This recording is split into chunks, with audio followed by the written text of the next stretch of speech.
ইন্না সামুদা উমামুন লিতাতলুয়া। ইন্না সামুদা ইন্না সামুদা উমামুন লিতাতলুয়া। এরপরে বলো। পরে লান লান লান না লান না উয়া দেখে দেখে বলো তো। লান না উয়া লান লান না হুয়া কি? লান নাদ উয়া উয়া আইন ওয়াও উয়া লান নাদউয়া।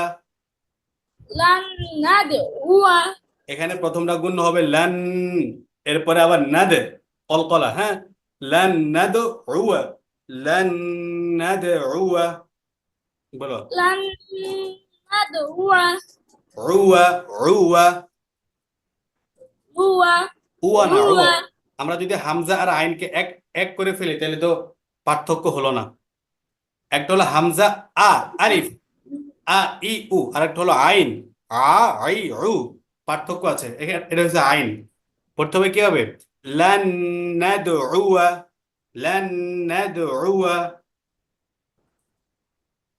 লান নাদ উয়া উয়া উয়া উয়া, হ্যাঁ মাশাআল্লাহ, এখন হয়েছে। আবার উয়া লান নাদ উয়া লান লান নাদউ। আচ্ছা, তো পার্থক্য করবা, ঠিক আছে? হামজা কিছু, যেমন তা ত, ঠিক আছে, এরপর আইন হামজা আইন, হ্যাঁ, হা হা, কিছু অক্ষর আছে যেগুলোর ভিতরে পার্থক্য বিধান করে পড়তে হয়, অর্থাৎ তফাৎ করে পড়তে হয়। এরপরে লাইনটা বলো। লাকিন লা এক আলিফ টান লাকিন আছে না? লা কয় আলিফ টান? দুই তিন লিখেছি। খাড়া জবর থাকলে কয় আলিফ টান হয়? 4 আলিফ না? কি বলে বুঝো? খাওয়া যাব বুঝো তিন আলিফ এত কম হইলে হইব? পাঁচ আলিফ চার আলিফ খাড়া জবর থাকলে বুঝি 5 আলিফ বা 4 আলিফ টান হয়? চার আলিফ এক আলিফ, এক আলিফ, ভুলে গেছো গা? এক আলিফ কে সেটাই তো, এক আলিফই। 4 কি আলিফ বললা জন্য কেন? কি জন্য খাড়া জবর খাড়া জের থাকলে এক আলিফ টানতে হবে, হ্যাঁ। খাড়া জবর খাড়া জের উল্টা পেশ থাকলে এক আলিফ টানতে হয়। আর যেখানে 4 আলিফ টানতে হবে সেখানে একটা মোটা চিহ্ন আছে, 4 আলিফ টানার একটা আইকন থাকবে। আর 3 আলিফ হলে 3 আলিফ টানার একটা আইকন থাকবে, হ্যাঁ, একটা চিহ্ন থাকবে, সিম্পটম। কোরআন শরীফও থাকে, বিভিন্ন আমপারা এসব কায়দাতেও থাকে, ঠিক আছে। আর এক আলিফ টানার ক্ষেত্রে খাড়া জবর খাড়া জের থাকবে, অথবা মদ হবে। জবরের বাম পাশে যজমালা, জবরের বাম পাশে খালি আলিফ, পেশের বাম পাশে যজমালা ওয়াও, জেরের বাম পাশে যজমালা ইয়া, এক আলিফ টান, ঠিক আছে। ঠিক আছে লাকিন্না হুয়াল্লাহু, বলো। লাকিন না আল্লাহ লাকিন না ওয়াল্লাহু লাকিন্না হুয়াল্লাহু। লাকিন না ওয়াল্লাহু হ্যাঁ, লাকিন্না হুয়াল্লাহ, থামলে কি? লাকিন্না হুয়াল্লাহ, কিন্তু তিনি কি? আল্লাহ। আচ্ছা, আজকে এই পর্যন্ত। আজকে মোটামুটি তোমার গত গত ক্লাসগুলোর তুলনায় আজকে একটু বেশি পড়েছে, মাশাল্লাহ। গত ক্লাসগুলোর তুলনায় আজকে একটু বেশি পড়া হয়েছে। এদিকে 3 লাইন, এদিকে হলো কয় লাইন? 2 লাইন, মোট 5 লাইন পড়া হয়েছে আজকে। মস্ত হুম। আচ্ছা, তোমাকে গত ক্লাসে কি দিয়েছিলাম পড়া? কোন আমল নাকি কোনো সূরা না কোনো দোয়া, মনে আছে?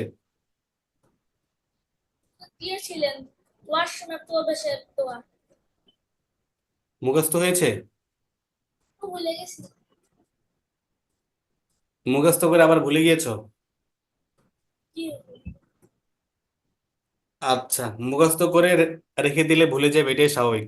কিন্তু যদি মুখস্থ করে এটা আমলে আমল শুরু করো, ঠিক আছে, তাহলে আর ভুলবা না। অর্থাৎ দৈনিক ওয়াশরুমে যাওয়া হয় কতবার? 10 বার, 10 বার বেশি। 10 বারের বেশি? তো 10 বার যদি তুমি মানে দোয়াটা পড়তা, তাহলে কি ভুলতা? ভুলতা না। তো এরকম যদি তুমি মনে করো একবারই প্রতিদিন মনে করো দোয়াটা পড়ো, তাহলে জীবনে ভুলবা না। এটা তোমার লাইফের অর্থাৎ জীবনের একটা অংশ হয়ে যাবে। বুঝছো? আর এগুলো কিন্তু জরুরি, এই দোয়াগুলো পড়া কি জরুরি। যেরকম আমরা আমাদের পাশে 100 জন যদি সৈন্যবাহিনী থাকে, 100 জন বডিগার্ড থাকে, 100 জন আমার পাহারাদার থাকে, আমরা যেরকম নিরাপত্তা বোধ করি, এর এর চেয়ে বেশি কোটি কোটি গুণ নিরাপত্তা হলো ইসলামের শেখানো দোয়াগুলোর ভিতরে, হ্যাঁ, সুন্নাহ আমলগুলোর ভিতরে। বুঝতে পেরেছো? যেমন একটা তোমাকে একটা সিম্পল একটা দোয়া বলি আমি। কোনো ব্যক্তি যদি ফজরের পরে কোনো ব্যক্তি যদি ফজরের নামাজ পড়ে একটা দোয়া, ছোট্ট একটা দোয়া 7 বার পড়ে, তাহলে সে যেন 70,000 ফেরেশতাকে তার ডিউটিতে লাগাই দিল। বুঝছো? ওই 70,000 ফেরেশতা তাকে প্রোটোকল করবে, ওই 70,000 ফেরেশতা তার জন্য আল্লাহ পাকের নিকট সন্ধ্যা পর্যন্ত মাগফিরাত কামনায় দোয়া করতে থাকবে।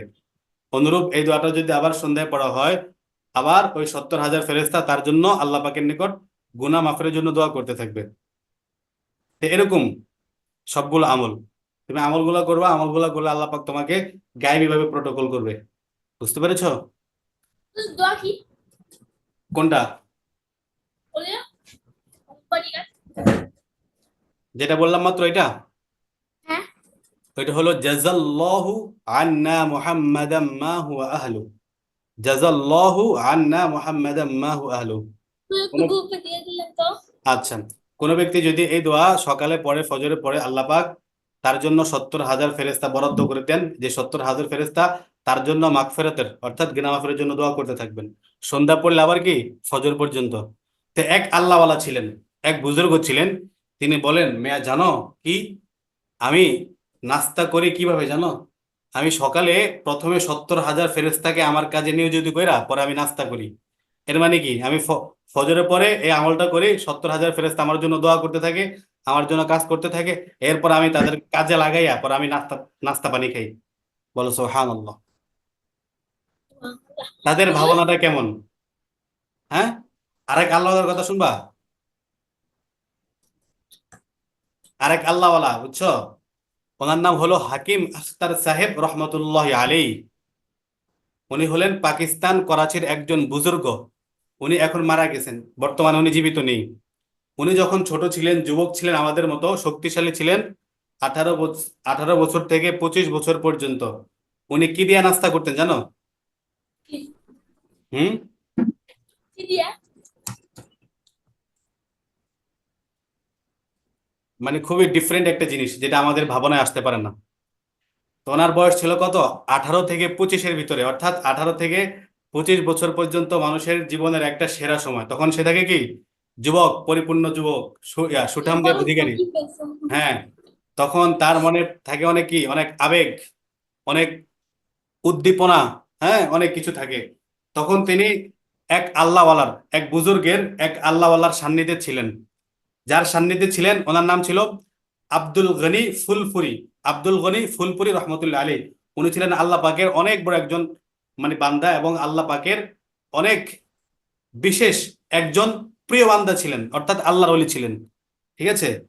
তো ওই আল্লাহওয়ালা ফজরের নামাজের পরে আল্লাহ পাকের মহব্বতে কান্নাকাটি করতেন, ফজর নামাজের পরে জিকির করতেন, কান্নাকাটি করতেন, আহজারি করতেন, আহাকে কান্নাকাটি করতেন। তো ওই যে যার কথা বললাম, 18 বছরের যুবক হাকিম আখতার সাহেব রহমতুল্লাহ আলাইহি ছিলেন ওই আল্লাহওয়ালার শাগরেদ বা খাদেম অথবা ছাত্র বলো। ঠিক আছে? তো উনি কি করতেন, যখন ওই মুরব্বী আল্লাহওয়ালা ফজরের পরে কান্নাকাটি করতেন, হ্যাঁ, আহজারি করতেন, আল্লাহ পাকের জন্য হা হুতাশ করতেন, হ্যাঁ, বিলাপ ধরে কান্নাকাটি করতেন, তখন এই 18 বছরের যুবক এক জায়গায় চুপি সারে বসে দূর থেকে ওই আল্লাহওয়ালার এই অবস্থাটা দেখতেন, এই কাইফিয়তটা দেখতেন।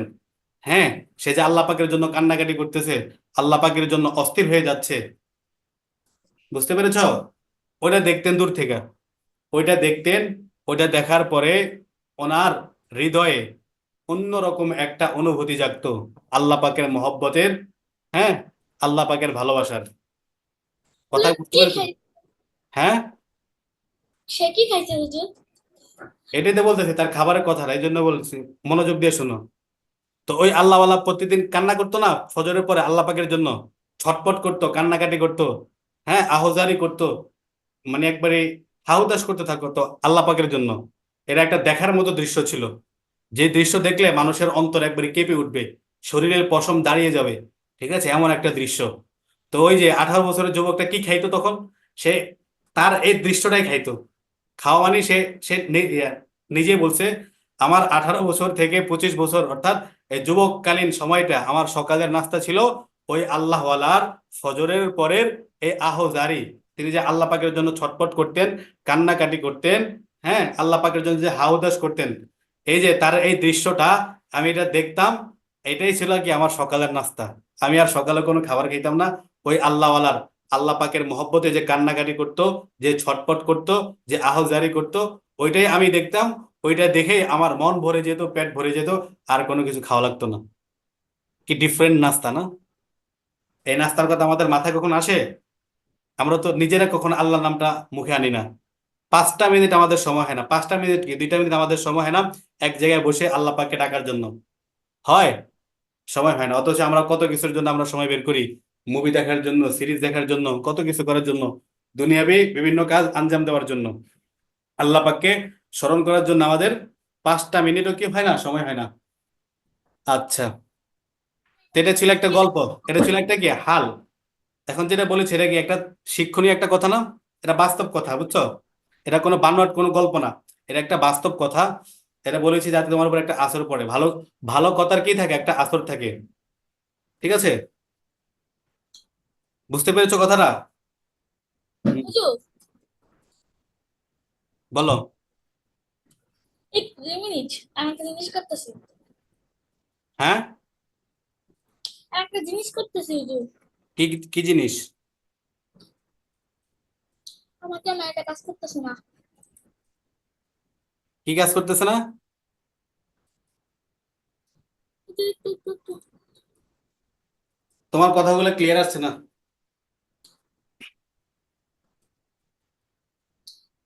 এবার শোনা যাচ্ছে? হ্যাঁ, এখন ঠিক আছে। ক্যামেরা দিচ্ছিলাম, ক্যামেরা। আচ্ছা, যা বললাম তা কি বুঝতে পেরেছো? জি। দোয়াটা আমি পাঠিয়ে দিব।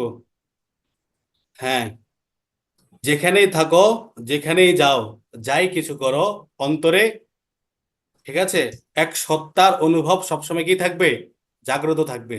সে সত্তার নাম কি? 70,000 প্রশ্ন। সে সত্তার নাম কি? জানি না।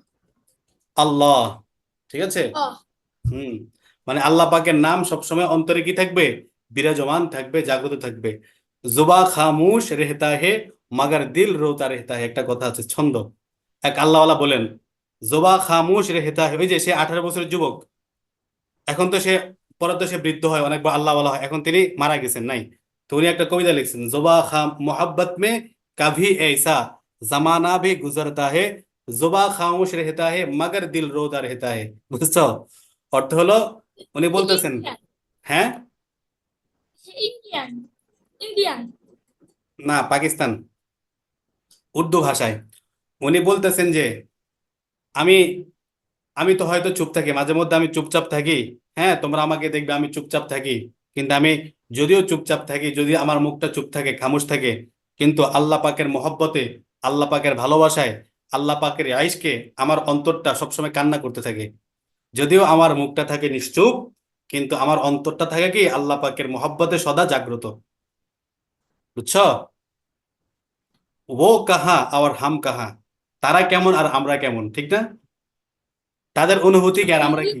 আমরা তো শুধু দুনিয়াতে আসছি ভোগ করার জন্য, এরপরে চলে যাব, নাই কোনো কামাই, নাই কোনো রোজগার আখেরাতের। আজকে শুক্রবার, আজকে কি বার? শুক্রবার, শুক্রবার। জুমার দিন। আজকের দিনটা খুবই গুরুত্বপূর্ণ। আজকের দিনের কিছু ফজিলত ছিল, কিছু ফজিলত চলে গেছে, আর কিছু ফজিলত আছে, কয়েক মিনিট পর্যন্ত, প্রায় 15 থেকে 20 মিনিট পর্যন্ত, আর আমরা জুমার দিনের যে একটা ফজিলত এটা আমরা পাবো। বাকিটা চলে গেছে। বাকি কিটা কি ছিল? জুমার দিন কোনো ব্যক্তি যদি 6টা কাজ করে, কয়টা কাজ? 6টা কাজ। সেটা আল্লাহ পাক তাকে তার আমল নামায় 1 বছরের নফল ইবাদত, নফল নামাজ এবং 1 বছরের নফল রোজা সওয়াব দিয়ে দিবেন। 6টা কাজ ছিল এই: 1 নম্বরে ভালোভাবে গোসল করবে জুমার নামাজের জন্য। নাম্বার 2, পায়ে হেঁটে মসজিদে যাবে। নাম্বার 3, ওয়াক্ত হওয়ার সাথে সাথে আজানের অপেক্ষা না করে তাড়াতাড়ি মসজিদে যাবে। নাম্বার 4, ইমাম সাহেবের কাছাকাছি হয়ে বসবে। নাম্বার 5, ইমাম সাহেবের খুতবাটা মনোযোগ সহকারে শ্রবণ করবে।